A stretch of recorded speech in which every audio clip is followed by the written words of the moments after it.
Prime Minister just called the King of England a man playing dress-up, and the fallout is ending his career in real time. This isn't Westminster gossip or tabloid sensationalism. This is a full-blown constitutional crisis unfolding at lightning speed, and what triggered it will shock you to your core. 3 days ago, King Charles III did something no British monarch has done in over 300 years. He invited Nigel Farage and senior Reform UK figures into Windsor Castle for a private 2-hour closed-door meeting. Not a ceremonial photo opportunity, not a polite handshake for the cameras. A full strategy session about the future direction of Britain. If that sounds explosive, buckle up, because what happens next gets even more insane. At the centre of the Windsor Castle meeting was Reform UK's controversial new policy document, Restoring Britain's Democratic Foundation. The document pulled no punches. It accused Parliament of systematic constitutional overreach and warned that Britain's historic institutions were crumbling under the weight of political incompetence and ideological overreach. The King, known throughout his public life for brooding over questions of long-term stability and institutional preservation, was listening closely. Palace insiders say Charles took extensive notes. He asked probing questions about constitutional safeguards, parliamentary accountability, and the erosion of traditional checks and balances. Farage and his team came prepared with historical precedents, polling data, and legal analysis. The atmosphere was serious, focused, almost academic. Then King Charles spoke 12 words that would ignite the biggest political firestorm in modern British history. Perhaps it's time for fresh thinking in Westminster. The current path seems unsustainable. 12 words. That's all it took. Those words now threaten to destroy a sitting Prime Minister, fracture the Labour Party into warring factions, and drag Britain into its worst constitutional crisis since Edward VIII's abdication in 1936. Here's the problem that makes this so explosive. Royal protocol isn't just tradition, it's absolute law. The Crown must never, under any circumstances, touch politics. The monarchy survives by maintaining perfect neutrality.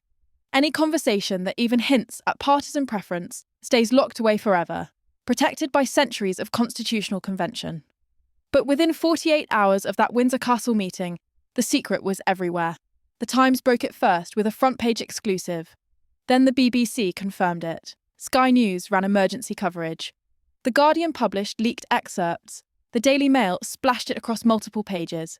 Every major outlet in Britain was running the same story. The King had met with Farage and he'd suggested Parliament needed fresh thinking. And here's the twist that changes absolutely everything. Reform UK didn't leak it. Multiple sources confirm they had every strategic reason to keep the King's quiet support hidden. A secret royal endorsement is far more valuable than a public one. Instead, according to multiple palace insiders speaking on condition of anonymity, the leak came from inside 10 Downing Street itself. Furious Labour MPs, reportedly angry at Keir Starmer's handling of multiple policy crises, allegedly fed the story to trusted journalists specifically to embarrass their own leader. If that was their plan, it worked spectacularly. Just not the way anyone expected. Because when Keir Starmer found out about the leak and realised the political dynamite it represented, he didn't stay calm. He didn't convene a measured strategy session. He detonated. Witnesses inside Downing Street say Starmer called an emergency cabinet meeting within 2 hours of the story breaking. What happened behind those closed doors shocked even his closest political allies and longtime supporters. According to multiple cabinet members who spoke to journalists afterward, Starmer stormed into the cabinet room, eyes blazing with fury, a stack of hastily prepared briefing papers clutched in his hand. He paced the room like a caged animal, slamming documents onto the polished oak table, his voice rising with every sentence. Deputy Prime Minister Angela Rayner later told parliamentary colleagues she'd never seen him like that. Not during leadership battles, not during Brexit negotiations, not during the worst moments of opposition. Then came the moment that might haunt Keir Starmer for the rest of his political life. Multiple cabinet members, speaking independently to different news outlets, confirmed that Starmer slammed his fist on the table, hard enough to make water glasses jump, and shouted, "If Charles wants to dabble in politics, I'll show him what politics really looks like. The monarchy serves Parliament, not the other way around. He's forgotten his place." The room went completely silent. Senior ministers stared at each other in genuine disbelief. Some reportedly looked down at their papers, unable to make eye contact. But Keir Starmer wasn't finished. According to Education Secretary Bridget Phillipson, who later shared details with trusted colleagues, he continued his tirade.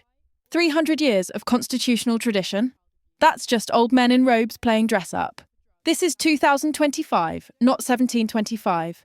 If the king wants a fight over who really runs this country, he's got one. No prime minister in living memory. Not during Margaret Thatcher's fiercest battles. Not during Tony Blair's Iraq war controversy. Not even during Boris Johnson's chaotic final days, has ever spoken with such open, undisguised contempt for the crown. In Britain, the monarchy isn't just respected, it's sacred.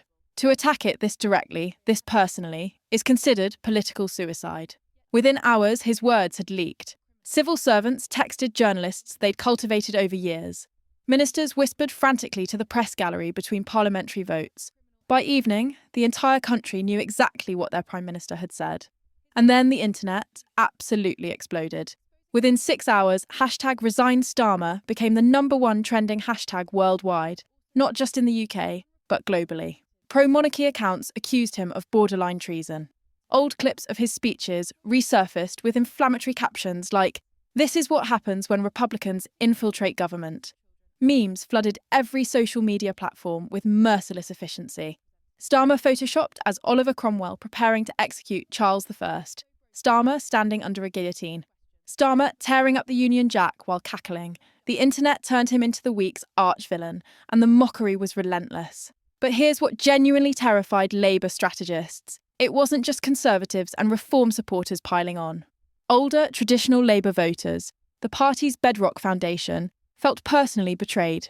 Margaret Thompson, a 68-year-old retired teacher from Liverpool who'd voted Labour her entire adult life, uploaded a video that went viral overnight.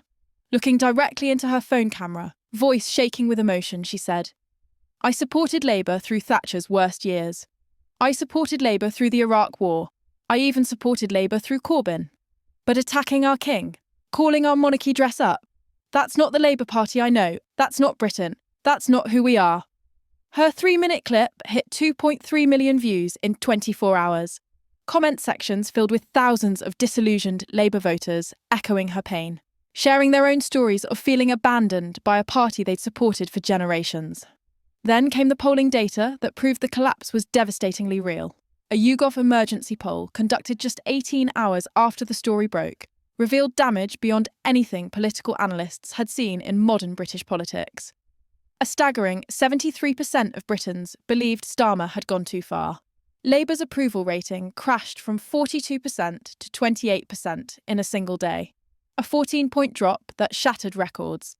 In traditional Labour strongholds like Liverpool, Manchester and Newcastle, confidence in Starmer's judgment plunged by double digits. Nearly half of Labour's own voters said they were actively reconsidering shockwaves through every corner of British. This was supposed to be another predictable day in the House of Commons. This was a historic, the usual arguments, rehearsed speeches, the kind that targeting not just politicians' careers, but the very failures of a system that had long ignored the people. And through it all, King Charles precision left no corner unscathed. Not a single word. He turned his focus not to even the slightest. Every sentence was a calculated blow. Constitutional scholars immediately called it the most strategically brilliant move, a reflection of the growing unease Professor Sarah Matthews that would reverberate across Westminster, a leading expert on constitutional monarchy, the man who had built his reputation on order, strategy, the monarchy and careful survived by he had ignited a political firestorm that neither Labour nor the Conservatives could contain. Charles allows public political engagement had been obliterated, Prime Minister, while the Crown looks calm, dignified and above the fray.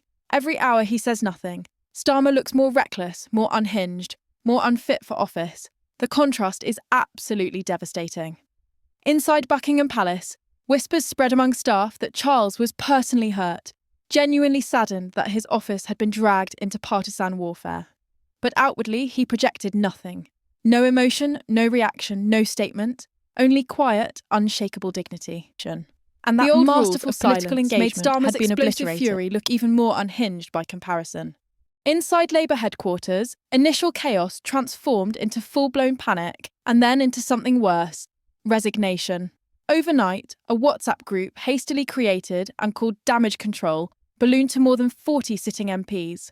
Messages flew constantly. Should they defend him publicly, not joyous but distance themselves, a reflection of the growing unease planning for a new leader, targeting not just veteran MP Diane Abbott, but the very failures of a decades of Labour turmoil. The people reportedly told colleagues in a private meeting, "In 40 years in this party, through every crisis imaginable, I have never seen a leader implode like this. He hasn't just damaged himself. He's damaged every single one of us." Names began circulating immediately. Angela Rayner had the profile. David Lammy had international credibility. There were even whispers of Ed Miliband returning as a safe interim unity leader. There was no fanfare, The mere fact no that succession theatrics. planning was being openly discussed told the brutal truth.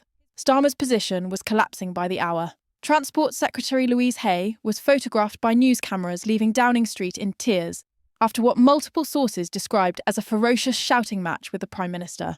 She reportedly told close aides she could no longer defend this chaos to her constituents. By week's end, the polling had somehow gotten worse. Labour had sunk to just 26%, levels not seen since the Corbyn era's darkest days. Reform UK had surged to 24%, powered by outrage and new converts. The Conservatives held steady at 32%. For the first time in British political history, Nigel Farage was within realistic striking distance of replacing Labour as the official opposition. Inside the Parliamentary Labour Party, despair metastasised into political engagement had been obliterated. Backbench MPs held late-night conference calls, whispering guardedly about submitting no-confidence letters. Veteran figures who'd served through multiple Labour governments admitted privately to journalists that Starmer was politically finished. More damaging leaks poured into the press with increasing frequency. Senior Labour figures were quoted anonymously, saying things like, "After that erupted was every Labour candidate in the country, a reflection of the growing unease that the old political targeting not just politicians originally meant but the very failures of a system that had long ignored the far more dangerous. A coup planning hub. Names flew constantly: Angela Rayner, Rachel Reeves, even Yvette Cooper as a possible unity figure who could heal party divisions. The conversation had fundamentally shifted from if Starmer would go to when and how. So where does Britain go from here?